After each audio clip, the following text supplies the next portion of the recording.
extradited, then we can all say that we are Julian Assange, because we will be next. We will be next. So anyone who believes in press freedom and who opposes imperialism must be a staunch Assange defender. You have to be a staunch Assange defender, because WikiLeaks revealed U.S. crimes committed around the world. So, so I just had to be here today, because I know how the cost of being a whistleblower, the cost to your life, to your family, to your community. And I think we all need to, at some point, identify in a very personal way with being a whistleblower, because we are all Julian Assange. Thank you. Yes, yes, yes. Julian is now in this whole process. There's not a whole lot that we can do, and he's got the best legal minds in America at work for him. With that said, we have a role. In the event that he is finally extradited to the Eastern District of Virginia, this is going to be a major news story. And every journalistic outlet in the world that matters is going to be at that trial.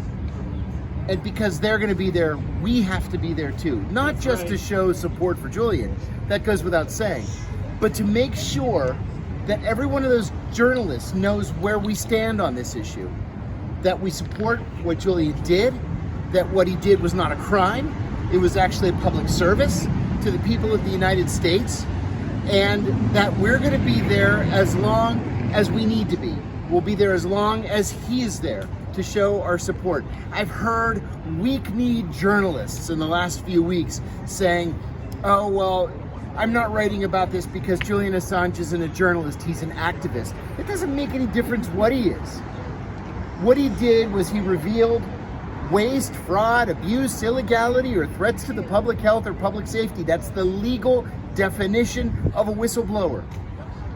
And remember, and forgive me if I repeat myself, which I do all the time, I repeat myself, but it is illegal in this country to classify a criminal act.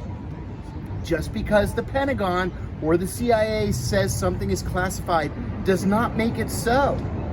And if it's an illegal act, by law, it cannot be classified. And so this is a political case more than anything else. We have to make sure that the American people understand that it's a political case. And we have to be there to fight for him and for his freedom every day that he's in that building. Yeah. Thank you very much. Thank you. See you in Alexandria.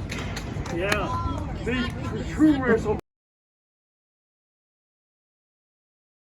We know that there's been a war on people of color around this world, black and brown populations, and whose deaths don't even make the news, okay? And when they talk about the shooter in Buffalo, they don't want to talk about how he was wearing some of the same Nazi insignia on his clothing that the soldiers in Ukraine are wearing, all right? That we're funding and that we're supporting. So these are the types of things that aren't coming out. And if we had journalists courageous enough who aren't afraid to speak out, we would hear more of this news. The other thing I want to say is that the last thing I want to say is in terms of my colleagues in corporate media. You're not doing any favors to the American people by keeping truth from them. And if we get to the point where our jobs and our livelihood is more important than telling the truth, then I wonder why we came into journalism in the first place, okay? To infiltrate groups opposing Brexit. This cabal that we have exposed at the Grayzone sought to spy on and disrupt the Prime Minister Theresa May's top Brexit negotiator. Shadowy billionaires funded this effort in total secret. And former MI6 chief Richard Dearlove claimed credit for not only influencing the Brexit vote and the outcome of Brexit, but Boris Johnson's policy on the Chinese telecom provider Huawei. And now the cabal appears to be turning on Boris Johnson, according to the massive tranche of emails that we have obtained. A tranche of emails that in another era, when Julian Assange was free, might have appeared and WikiLeaks.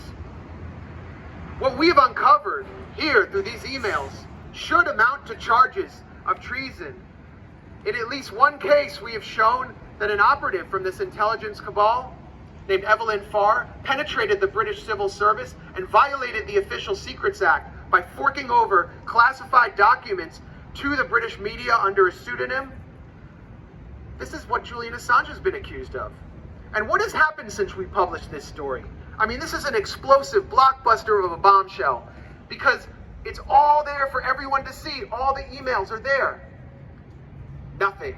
Total silence from the British media. High crimes, treason, violations of the Official Secrets Act, everything that Julian Assange is being accused of, but it's being done by MI6 linked operatives, and the British media doesn't want any of it. Craig Murray, our friend Craig Murray, says this is once in a generation reporting, but this is reporting that we will continue to publish, and we will show that Priti Patel is not suitable to rule on the extradition of Julian Assange because Priti Patel is being controlled by the national security state that Julian Assange helped expose at WikiLeaks. And we need your help to get this story out there.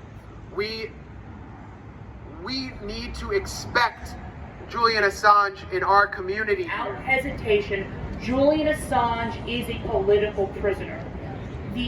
Since WikiLeaks revealed the chosen foreign policy, working with mainstream newspapers to do so, the U.S. government has waged an all-out vendetta on everyone involved. They arrested and tortured the whistleblower who gave the information, Chelsea Manning. And although Chelsea Manning pled guilty to charges carrying 20 years in prison, they court-martialed her under the Espionage Act and for aiding the enemy in hopes of getting a life sentence.